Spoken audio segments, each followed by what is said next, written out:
There are some parts of you that won't get to be lived to the fullest because it doesn't fit inside the relationship house you're making.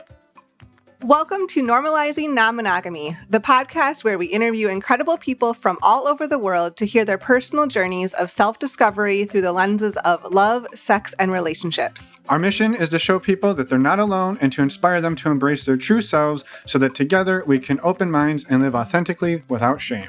We believe everyone's story is powerful and beautiful, yet it's important to remember that everyone does life a little bit differently and that the views and opinions expressed by our guests do not necessarily reflect our own. Additionally, we aren't doctors. Please consult a medical professional for anything regarding your health that you might learn about on the show. Enjoy!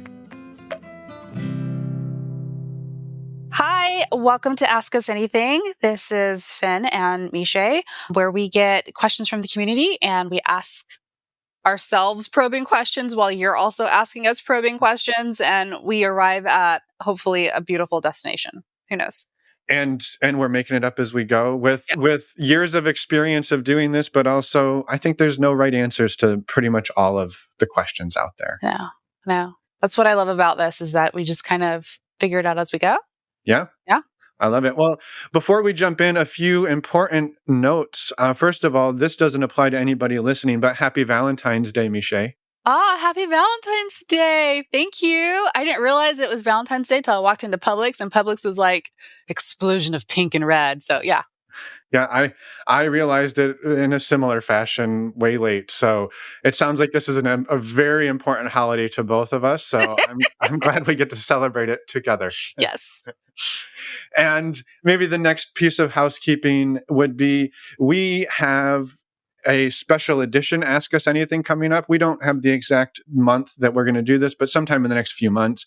We have the director of marketing from One Condom. So the condom company that Emma and I have been working with for many years that sends us thousands upon thousands of condoms and lube, which is an amazing perk.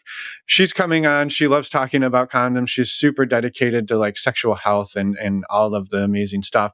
She wants to come on and answer some condom questions. And so we've invited her on. So what we need from you listeners is to send us your questions about condoms. They don't have to be about that brand condom, just in general. And we will be tackling those in a few months. So please send those in addition to all of your other questions. Yeah, that'd be great. All right. With that, maybe we just jump into the first question today. I think both of these, to me, have a lot to do with boundaries and being okay with ourselves. And we've touched on similar topics, but I think they're going to come up over and over and over and over again. They're hard questions, so it makes sense. Yeah. So maybe with that, we just jump into the first one. Could you both talk about honoring oneself, one's own personal desires, while balancing agreements that you have with a partner, particularly when they don't align, and ways to walk the tightrope or do the dance of hurting oneself because you're not able to pursue fully the desires that you wish to, because you're respecting and you want to respect the boundaries of the person that you're partnered with. Curious to chat about that. Thank you. Yeah, this is a good one. I think we've kind of touched on this kind of like similar question before. And I think it's really valuable because I know that it comes up multiple times in a relationship. Yeah, totally. And I think this is one of those where there isn't a right answer. No. And I was sort of telling you, Meshai, that I could philosophize on this for quite a while. And it's sort of just my own sort of philosophy and life experiences sort of playing into this. So again, people listening, these are our opinions, sort of our beliefs. And I don't even know that we are completely aligned in those. So I think that's fun too. Okay. I think you mentioned, like when we were talking about this a little bit, you mentioned running with us. Yeah, I'm happy to share Yeah, my analogy briefly, and then we and then I'll can share mine. yeah, and then we can unpack it. So I would say if you want the TLDR version of this, would be to me is I'm not into my analogy yet, but is I think we all are, if we want to be in relationships with people, it's really important to find people who have similar interests, similar goals, similar, not necessarily interests. I think interests are fine to have very different interests, but I think having similar philosophies around relationships and what we're wanting. I also think we don't necessarily know that up front. And we often get into relationships and then learn along the way that, oh, we have very different views on this, that, or the other thing. And so I don't think you can ever catch all of those in like on a first date and know. So the reality I think is we do give up parts of ourselves, or we give up activities and things that we want to do to be in a relationship. And for me, it's finding the line between how much am I willing to give up, whether those are activities or parts of myself, to be in a relationship or a connection. I mean, that could just be a friendship. Like how much of myself am I willing to give up to be best friends with somebody? Because the only way we can be best friends is if we go to the bar and drink every week. But I don't like drinking that much. So Okay. am I willing to do that? I think it can map to all sorts of partnership connections. Okay. Also, like, I think it's important to know how much is too much of giving up of who you are. Like, Yeah. whether you are in a monogamous relationship or an E&M relationship, there are some parts of you that won't get to be lived to the fullest because it doesn't fit inside the relationship house you're making. And that happens in both dynamics. No one gets exactly 100% of what they want at all times. Yeah. And so I know we talk a lot about in E&M how, no one can give you everything. So, we are able to seek out other people who have other things that kind of spark with that particular piece that doesn't fit into the relationship house you might have with like a primary or the partner that you're with at the time. Yeah. Which is beautiful and lovely. And that still exists. Even if you have that with that one partner, it's not going to fulfill the other thing. So there are parts that do go on the shelf, but it shouldn't be at the death of yourself, at your ethics, at your morals, or the things that make you happy to be alive and to give to yourself and others. Well, and I will offer, often those things that make you happy, feel alive, and be yourself are probably the things that drew that other person to you. And so when you start giving those up, right, that can be really hard. And I mean, it's hard for us, right, to give up who we are, but you're ultimately not serving the relationship anyway. Yeah. In the long run. But I will just say too, I think one of the hardest parts about this is often knowing when you've given up too much of yourself is a hard thing to know before you've done it. Yes. Like, oh, I stepped over the line. Yeah. And so it's recognizing that once it's happened. And I think then I would just offer here that agreements can change, right? You talked, the listener, the person who sent this in talked about like, I want to honor the boundaries. I want to honor our agreements, but perhaps one or the other person is feeling like, I can't do that without giving myself up. Or maybe I've been doing that and I'm realizing that I've given up too much of myself. And I think that's where it's time to say, hey, this agreement worked, 5 months ago or a month ago or even yesterday. And now that I'm living it, it's not working anymore. So I need a different agreement. I need to change the agreements. I need to voice a new boundary. And quick important note, boundaries are not, Meshai, you can't do a thing. They are, Meshai, I need something. If you can't do that, here's what will happen in response. And so that's not a threat. Those aren't necessarily ultimatums, and they could be, but that's not necessarily the goal of that. And Well, so, boundaries and ultimatums are different things too. Yeah. yes, correct. Yeah. So maybe that analogy we've been raving about for so long was running, and I speak an analogy a lot, and so I'll try to keep this short. But my feelings, my opinions on these are that it's not always up to the fastest person to go slower, and it's not always up to the slowest person to go faster, because I think both of those cause a level of discomfort in the other that can be damaging. And so the way I think about it is if I want to go and run a marathon and I haven't trained at all, or maybe I run casually occasionally, and I want to go run with somebody who's a world-class marathoner. Mm-hmm. How long am I going to be able to keep up running at their pace? Maybe 20 seconds, 100 meters, seconds, 10 seconds. 10 seconds. And I'm done. And I'm done. But, and so it's easy to say, well, it's easier for you to run at my speed to go slower. Mm-hmm. But chances are, if you went and asked somebody who can run elite level marathons to run at my pace, after probably a few minutes, they're going to be like, this is grueling. I can't do this, right? I need something more. Yeah. And so that is where I think it's the dance of, how do we find something that works for both of us? And to me, that comes down to talking about, what is our goal with running? Well, if our goal with running is to be outside together, enjoying a nice day and being active, maybe running doesn't have to be the activity. Maybe we could go biking where we're maybe on a more level playing field. And so maybe it's changing your relationship dynamic to be something that fits your life and their life in a better way. And I think we see that where people say, well, we wanted to be together, but we just couldn't make it work in a romantic way. But we have kids together and we own a home. So can we be nesting co-parents? We see those types of shifts all the time. And so being able to look at your capacity and look at the other person's and say, well, the goal is to be together. And I don't want to force it into being together in this way. It's more important just to be together. And maybe that's not your goal. Maybe your goal is like, I'm looking for a romantic partner that's going to raise a family with me because that is the most important thing in my life. Okay, then I'm probably not your best partner because I'm looking for somebody to see every couple of weeks for a fun date night. We aren't going to have totally a good different time. speeds. Yeah.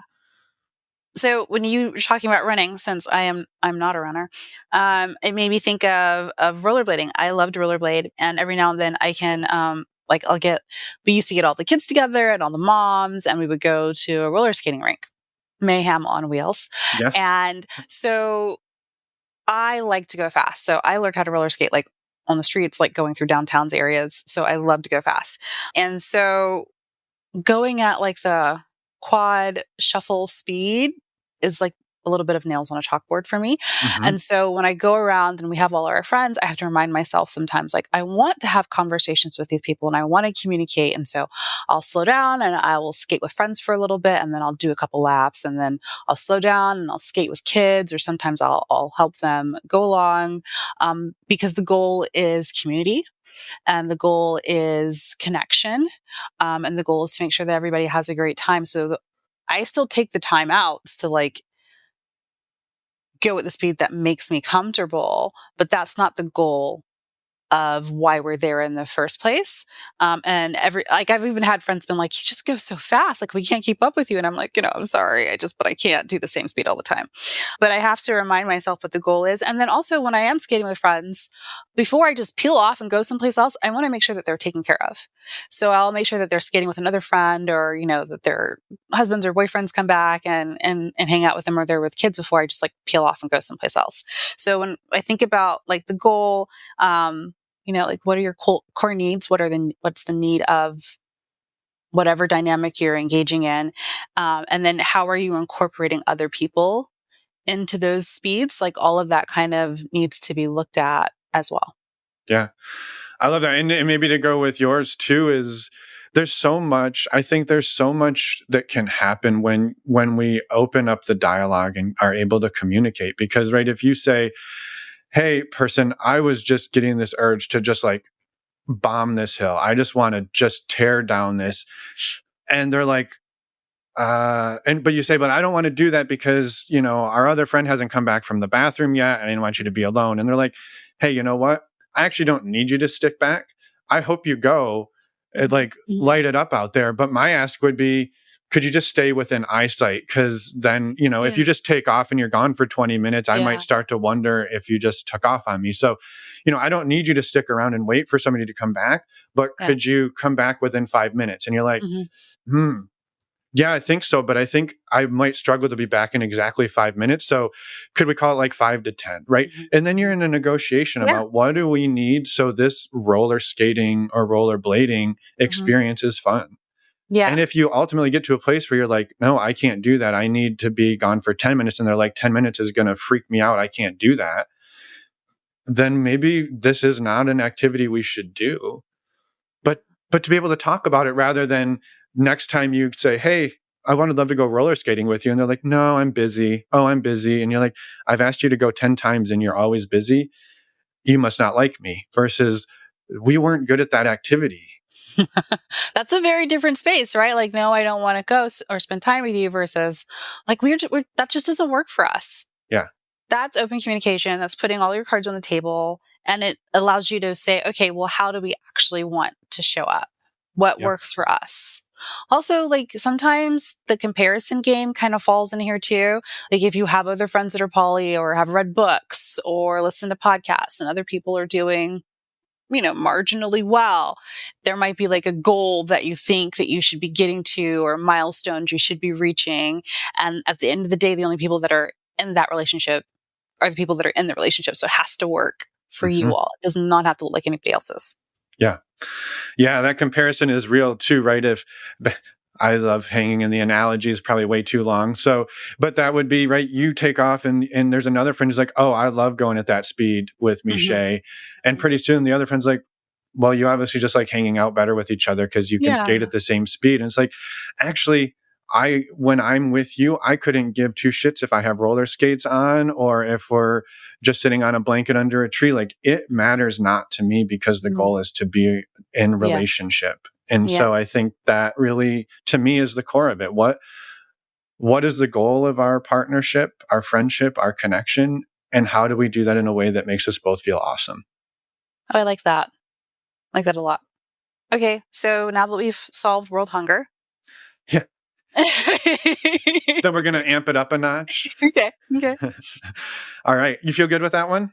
Yeah, I do. I hope that one was helpful. I know it's a little like enigmatic to answer, but I think really it's just about boundaries, your intention, the goals that you want, realistic expectations and capacity, like touching back in with each other.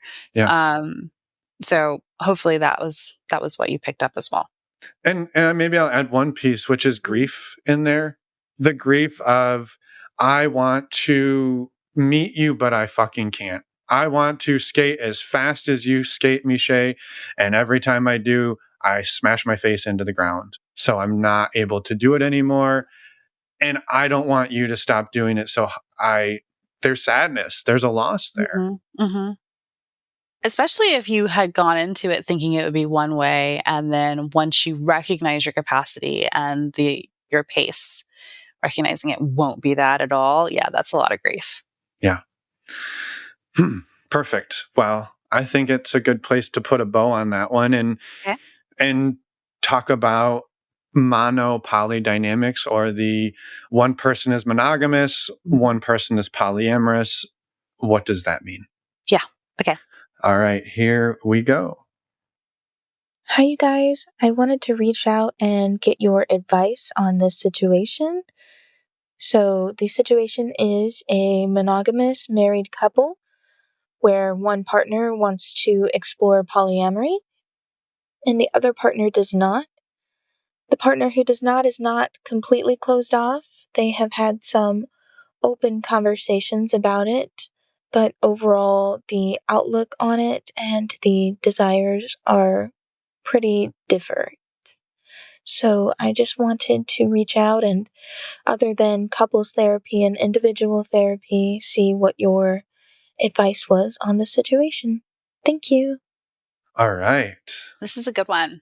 My just very, very first thing is I just want to celebrate the fact that it's so easy to land in these situations and be closed off to it. And just even the fact that you're here, one or the other of you is not interested necessarily in an activity. I'm just boiling it down to an activity or a relationship style or something. And yet you're both here working together to try to find a way to do it. So I just wanted to celebrate that up front. Oh, that's some awesome validation right there. I like it. And I cut you off, Meshai. So you. Oh no, you're fine. I think that was well said and needed to be stated up front. I like it. I think that sometimes this one isn't as highlighted in our community as it could be, and it's definitely a valid relationship structure, and it's also kind of hard sometimes too, because like although technically one person is mono and the other person is poly, if one person is poly, then you're kind of both in a poly relationship, even if like interactions and like behavior mechanisms are not the same, because you are still having to talk about what your boundaries are, and you have to talk about what's okay and what's just yours and what's not. And like there's still all of this poly boundary conversation that has to happen. So unless it's a don't ask, don't tell type of situation, it is relatively still poly in nature. Yeah, I love that you said that, and I think it's so spot on. And we've had somebody come on the show at one point recently that said that in monopoly dynamics, the person who is monogamous is actually the more polyamorous one. And it's a weird way to say it, but I think to me the way I distill that down is we aren't creating a polyamorous relationship for one partner and a monogamous relationship for the other. We are co-creating a relationship for the two of us that allows and supports us both to relate in ways that feel the best to us. So I would like to be monogamous. I don't have an interest in meeting other people. You do. And we have the joint desire to be together. Can we create a dynamic that works, that meets all of those needs? Versus like you're responsible for yours, I'm responsible for mine, and I hope we have some overlap. Yeah, that sounds really isolating and kind of like a slow channel down separation and not being able to come back together because your worlds will look so incredibly different. Yeah. Yeah. And I love that she said that, the person who is more desiring monogamy isn't totally opposed or totally closed off to it, but that sort of maybe the interests are different, or probably even the way that would feel good to them to experience their partner having these things is different than maybe what their partner wants, which I think maybe reference the first question, because there's a lot in there about, how much can we bend before we break? Yeah. But yeah, I think it really is to me about co-creating a dynamic that works for both people and holds both people. So you're not just, to be honest, I don't think you are monogamous. You are in a you might be monogamous, but you are in a polyamorous relationship. Mm-hmm. And I've seen some of these where it works really well when the person who is monogamous feels as though they're actually in a relationship with themselves. Like, yes, I am having a relationship with my partner, but instead of using all that extra space that's now created because they're also spending some of their time with other people, I get to take that time and it's not just empty. I get to then pour it into like my interests and what makes me happy and maybe extra friendships.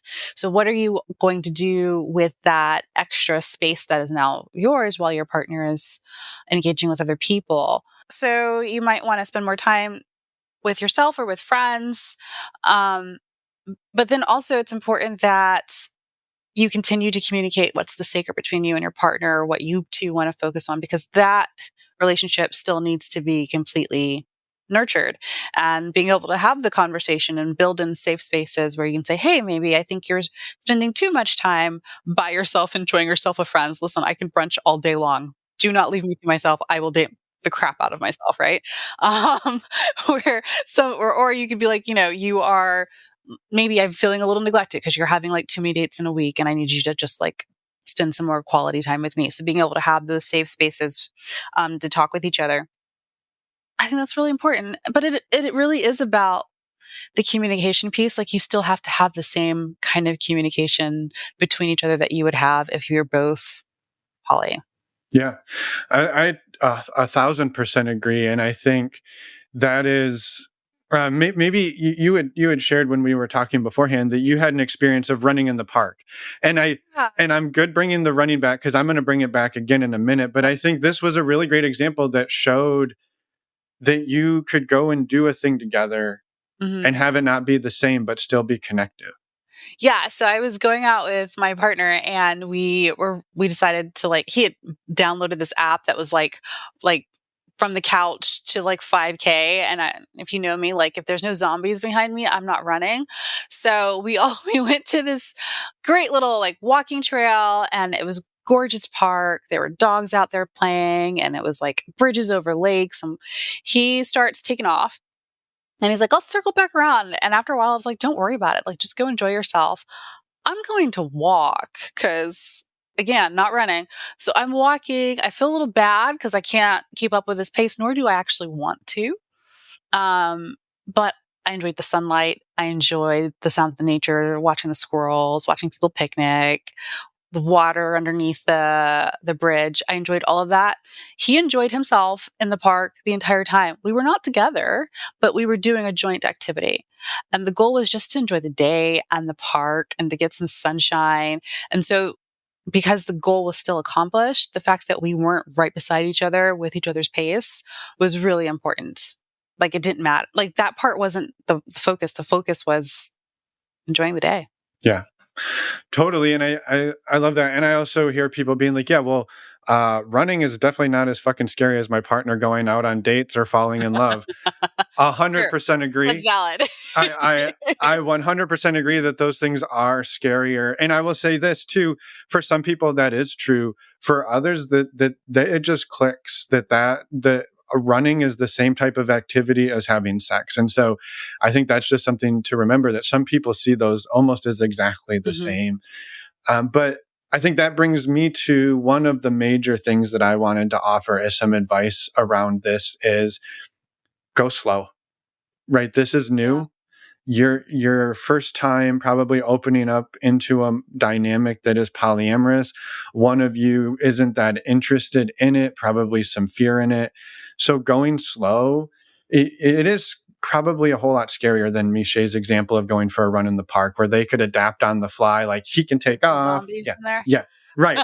There's actual zombies who are gonna steal my partner and my Right? partner's love and hugs Mhm. and heart. And The zombies could be like, I could see if the zombies were like, new relationship energy or falling in love or this person has a hot bod, like that could be the zombie. And then, yeah, I'm probably going to want to try to speed up. But at the end of the day, like it's not inherently who I am. I'm going to eventually like run out of steam.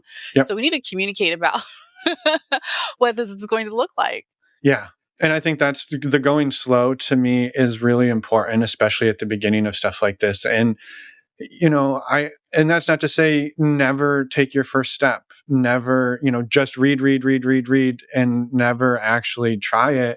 But I think there is some value in going slow, having some experiences, debriefing from those and going, what felt good, what didn't, how could we adapt that? And, so that was my big piece of advice, is to go slow. I like that. And of course I have another running. I can bring in the analogy from earlier around running, Huh? because I think there's just maybe a cautionary thought here of things that we've seen a lot happen over the years, which is, I'm going to use the running analogy, which is two people decide we want to go running. And one of them says, I'm pretty sure I've been a runner my whole life. I just learned about running and I'm ready to go. And they go out and the other person's like, I don't know, running kind of sucks. It looks just like walking, but way harder. Why the hell would I do that? That would be me. And yeah, it's going to take a lot more energy to do the exact same thing. And I don't want to. But okay, let's try this running thing. And you go outside and person who is gung ho takes off sprinting. And the other person's like, yeah, I told you I didn't want to go that fast. But what we see then happen is 10 miles down the road, person B catches up to person A who's laying on the ground with torn hamstrings and cramps. And they're like, this running thing is really fucking hard. And the other one's like, actually, pretty much loving this running thing and I'm going to keep running. And so the dynamic of And I will say, drawing some gendered lines, we often see this in the world of a male person comes and says, male partner says, I would like to be non-monogamous. And their female partner would say, not super interested in it, but okay.